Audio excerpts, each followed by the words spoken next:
To all you kids down there, I was once a child with a dream, looking up to the stars. Now I'm an adult in a spaceship with lots of other wonderful adults looking down to our beautiful, beautiful Earth. To the next generation of dreamers, if we can do this, just imagine what you can do. Hey! So that may not have been as profound as one small step for a man, one giant leap for mankind. But you know what? I don't care, because at that moment, Sir Richard captured the very essence of the boyish or childish exuberance that anyone feels when they want to go to space and actually has that dream realized. And in this moment, he has made that dream possible for many people on this planet, and not just the uber wealthy.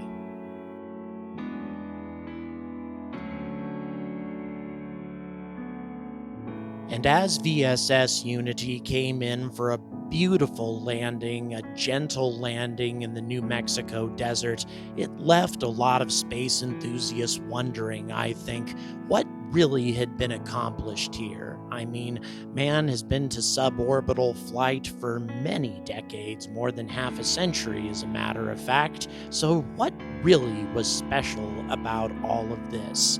Well, to me, this was a monumental time for spaceflight, simply because ordinary people, not those who trained for months as astronauts, not for those who are ace fighter pilots, or people who had won Nobel Prizes for science. No, this was a moment when ordinary people now have an opportunity to go to space, and to a degree even more so than any of us ever imagined. The real magic, in my opinion, came after touchdown, and what Sir Richard had to say after that.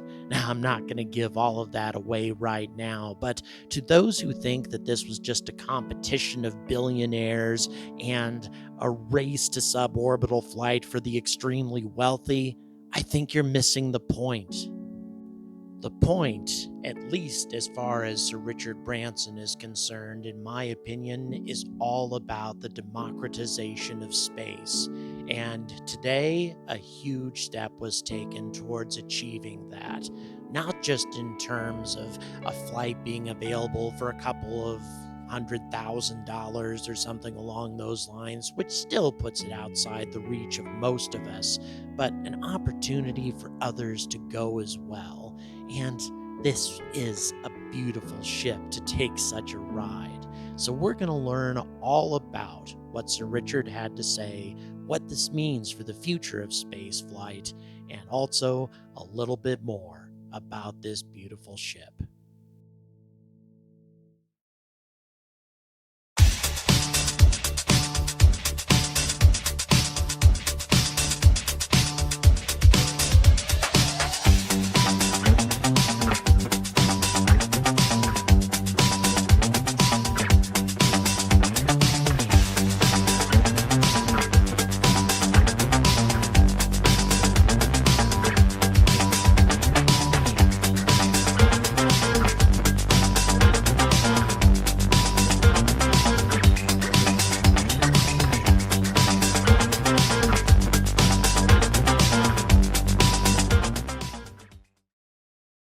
Good evening, and welcome to a bittersweet episode of The Angry Astronaut. I am finally ending my journey here in New Mexico, a very beautiful state, wonderful people, a place that I haven't been to in 30 years, and it did not disappoint, not in the least, and plan to make some other visits on my way out, but I will be returning to Colorado and then flying out of Denver International Airport and returning home to continue making more content for you folks. But enough about me. what happened today was something truly special, in spite of the fact that, in my opinion, Virgin Galactic did make some mistakes in terms of their choices on the live stream. I think they would have been better off going with exclusively their own employees doing the narration and commentary. And in addition to that, having a live stream of the ship and the aircraft for the entire duration, including takeoff, all of that. But who knows? Accidents do tend to happen, especially during takeoff. And certainly nobody wanted to see Sir Richard Branson meet his demise on live television. That would have been an awful thing. So it's difficult to say exactly what their motivation was. And also, it was unfortunate that they lost some of the live stream during the journey, and especially when Sir Richard made that rather inspiring statement. And you'll see more of that as time goes on, although you've probably seen it being retweeted and shared all over the internet. But nevertheless, it was something special. But in my opinion, regardless of just how much of this was a race of billionaires and however people want to bill it, this was an important moment in spaceflight. It really was. It opens up suborbital flight for people other than multi-billionaires. Granted, they do need to be wealthy, but not overly so. And in addition to that, Sir Richard also opened the possibility of suborbital flight to the rest of us. What am I talking about? We're going to find out right now. So sadly, this is one of the things that all of us watching the live stream didn't get a chance to see. Now, I wanted to perhaps get as close as I possibly could to film it, but there was no internet access that I could get out there, and I would have lost my opportunity to live stream to you guys. So I made the decision that I did yesterday. And by the way, part of this, of course, was recorded yesterday, but still a beautiful takeoff. And by the way, White Knight 2, also known as VMS Eve, this is a remarkable spacecraft in itself. Its catamaran design is quite unique, and also it's designed from the same mold as Spaceship Two, allowing for far easier manufacture and to also use it as a training platform for pilots and crews of the future. So, as we all saw, at least those of us who watched the live stream, everything went very smoothly as Spaceship Two VSS Unity was detached and engaged its hybrid rocket engine that runs off of nitrous oxide and a rubber compound to produce 60,000 pounds worth of thrust, which is actually more thrust than all 9 Rutherford engines of the Electron. And it was at this point, as most of us saw, that we started to lose signal from VSS Unity, and this problem continued throughout the live stream. And I am actually going to be showing you footage of other flights to fill in the gaps, so to speak. But one thing that struck me as being really amazing was the rate of climb. The F-16 can climb at 50,000 feet per minute. The Mirage can hit about 60,000 feet per minute. And look at this thing. Keep in mind, it started at 46,000 feet. It already blew past 60,000 feet in a minute. And in 1 minute, it's already almost at 140,000 feet in altitude. Nearly 100,000 feet per minute in terms of climb, far superior to just about any fighter jet. I'd say about the closest comparison that anybody could make with the performance of VSS Unity to vehicles of the past would be the legendary X-15 rocket plane.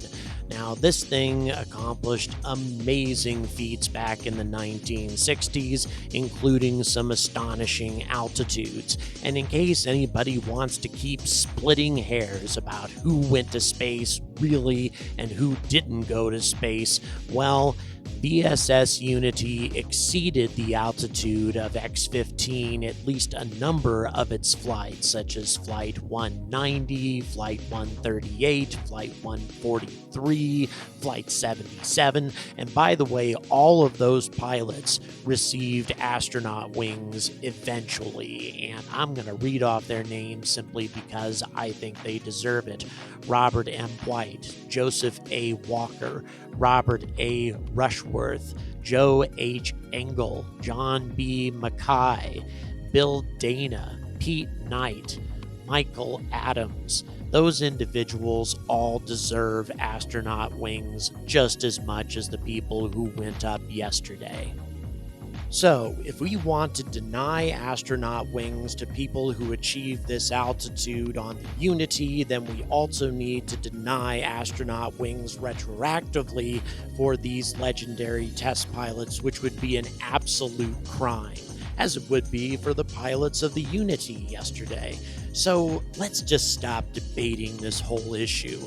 Unity went to space, period, just as the X-15 did on a number of occasions. The Kármán line has been passed, and suborbital flight is now the domain of space tourism as much as it is the domain of test pilots. But back to the actual flight. Well, not the actual flight. This is another flight, but pretty much the same configuration, so I can actually show you this thing in space as opposed to the flawed camera angles that we got during the course of the live stream. But what a magnificent view from that altitude. Our planet is indeed a beautiful thing, and look how it can rotate. And this is one of the key advantages to VSS Unity, is its ability to rotate its windows into a position to where passengers get a direct view down onto the Earth. And by the way, theoretically, if this thing were to fly at night, the pilots could also rotate it into a position to where you could get a view of the stars, of the moon, unobstructed by the Earth's atmosphere, a key advantage over New Shepard's experience. And of course, this is not Dave Mackay or Michael Masucci. Sorry about that, guys. But in any event, all the props in the world to you for flying these folks safely into suborbital flight and returning them safely to the Earth. But once again, it's just the altitude and the climb that blows my mind. I mean, look at this. 1.5 minutes into the flight now, and we are nearly 200,000 feet where we started. This vehicle is capable of some amazing things, just unbelievable G-forces during the course of its ascent, and this is important, both in terms of just the roller coaster ride experience like no other, but also in terms of testing different sorts of scientific applications under high G conditions. And speaking of scientific applications, Sarisha Bondla was able to carry out a scientific experiment by activating 3 plant-filled tubes to release a preservative at critical data collection stages at standard Earth's gravitational force before the rocketing igniting, just before entering microgravity, and after the conclusion of microgravity. Now, the university has done similar experiments in suborbital flight before, but not under human-tended conditions, and this was the first time this was done on Spaceship Two. And by the way, this young lady is rather unique herself. She is a member of India's Telugu people who have their own language and their own culture, and she was personally congratulated by the minister of Andhra's Guntur district, where her family currently lives. So we're talking the first woman from this particular group of 75 million people to fly to space. And although you would expect Richard Branson to hire people for this first very critical group who were experienced astronauts who had been to the ISS before or something along those lines, he did not. It would defeat the purpose. On the contrary, these people, although having backgrounds that have a great deal to do with space, have not been to space before aside from Beth Moses. But Beth is not an experienced NASA astronaut either. She did work for NASA as the assembly manager for the International Space Station and was largely responsible for a lot of the EVA programs there, but she never personally went to the ISS. She's only been to space twice on the Unity, so Richard Branson decided to hire her to head up the astronaut training program. Such a wonderful opportunity, as it is for Colin Bennett. Now, Colin is a British aerospace engineer who worked for Virgin Atlantic for 4 years and 6 months before transferring to Virgin Galactic. He has, of course, never been to space before, never actually even worked for NASA or any other major space agency. And now he is the lead operations engineer for Virgin Galactic and has his astronaut's wings. And not only that, he got an opportunity to cheer on England for a very, very crucial game, for those of you who don't keep up with those sorts of things, against Italy. Unfortunately, Colin, your country lost on penalty kicks 3-2, but it was a hell of a match. But here's my point. Even though it would have been in Sir Richard's interest to bring on at least one experienced astronaut, just in case, he didn't. All of these people are complete novices. Even Beth Moses, who really only went into suborbital flight for a few minutes on a previous flight of Unity. And of course, Sir Richard himself is an absolute novice, but the rest of his crew, none of them are wealthy, none of them have exceptional histories in spaceflight, even though they have achieved great things in their lives, and I'm not taking anything away from them, but none of them are the kinds of people that you would expect to be on the first flight of this vessel, and yet they were. And that is the entire point, the democratization of space, allowing people who have never been to the ISS, people who have never been on the space shuttle, hell, people who have never been on the Crew Dragon, an opportunity to peer into the world that exists outside the birthplace of our species. And as I suggested before, it isn't just going to be about the experience of going to space either. There's also going to be a variety of scientific experiments that will be carried out on VSS Unity and its successors in the future. For example, Kelly Girardi, a researcher for the International Institute for Aeronautical Science, is going to be carrying out experiments and testing a new healthcare technology while in space. Now, why can't you just do that on the Vomit Comet, which also simulates microgravity? Well, the Vomit Comet can only do that for a sustained period of 25 seconds, whereas the Unity can do it for at least 7 times as long. So that is why this ship actually has purpose besides just space tourism. A lot more was accomplished yesterday besides just the ability of wealthy people to get into space for a little bit less than the tens of millions that they used to pay. But it goes beyond that. Check it out. And with that in mind, I have some news. Today, Virgin Galactic is thrilled to announce that we have partnered with Amaze to open space for everyone. If you go to amaze.com/space to enter, you have a chance to go to space. And every donation supports a charity called Space for Humanity.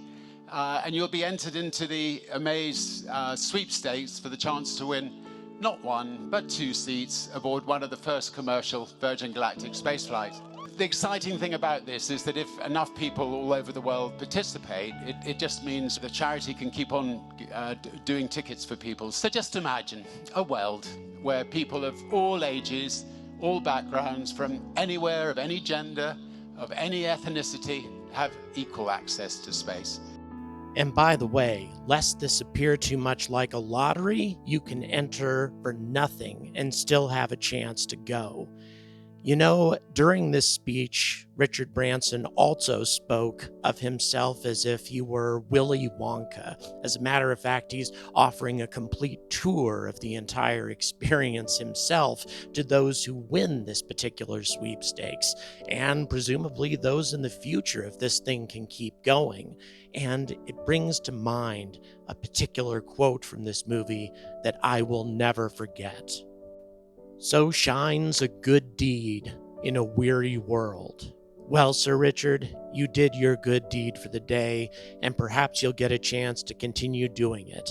But in the meantime, I think I and the rest of the world can feel comfortable in offering you our congratulations and best wishes that your dreams continue to be realized into the future.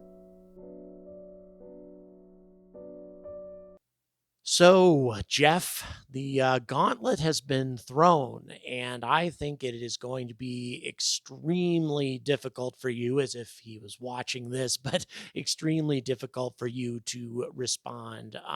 Sir Richard, with this flight, not only by making it to suborbital flight first, and I am not going to split hairs over this as far as my home country is concerned, this is where space begins.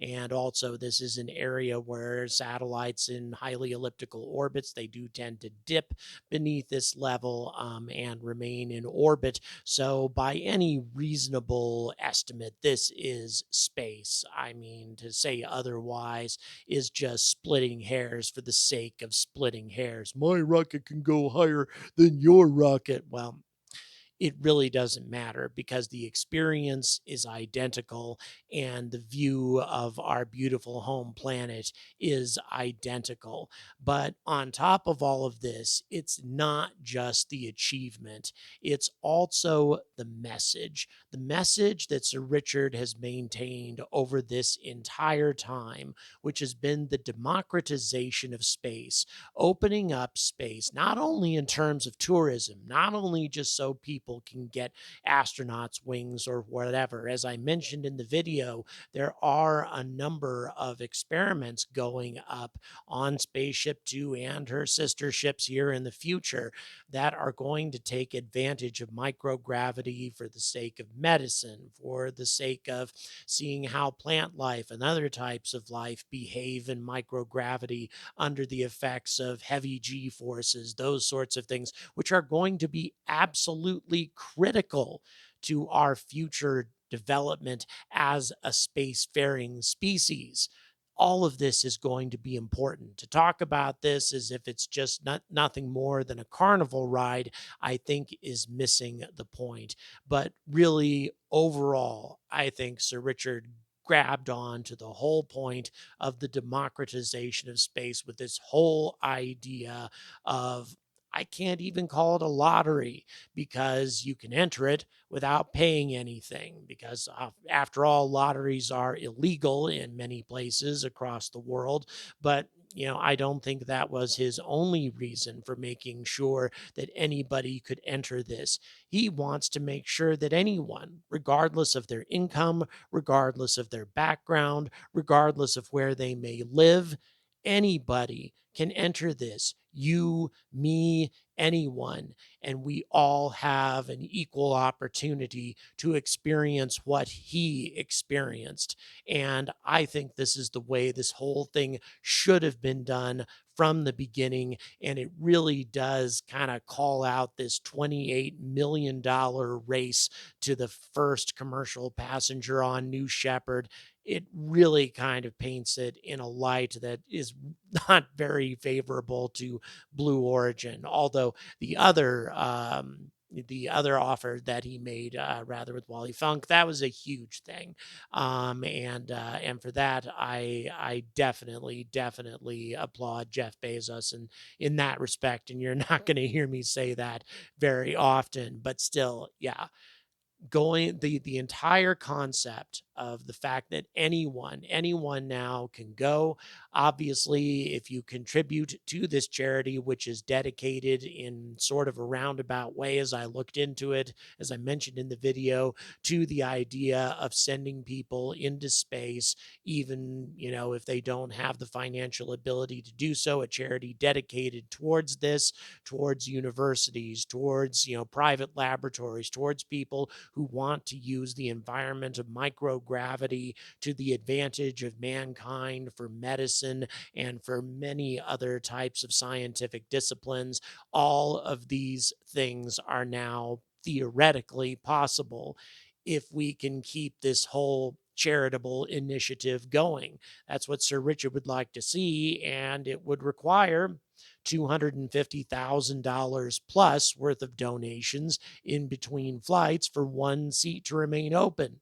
Given how many charitable givers there are across the planet, that's actually not very much money. I know I'm going to be making a contribution, taking my shot on to grab one of those seats, and I hope all of you do as well. Or if you're not able to, at least put your name in the hat anyway, because it certainly looked like an amazing experience.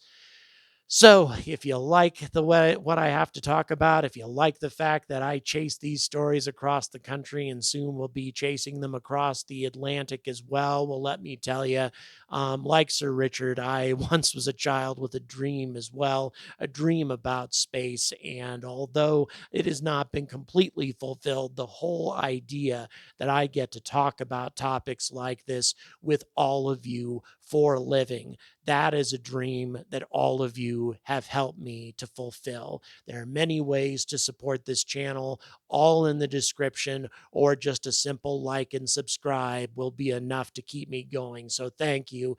Thank you so much for helping me fulfill my dream. So until the Unity or whatever version of Spaceship Two makes its next flight, carrying commercial passengers plus whoever is fortunate enough to win this lottery for those two open seats on the first official commercial flight of Virgin Galactic. Until all of this becomes a reality and space tourism becomes one with everybody's dream of going to space, I urge all of you to stay angry about space.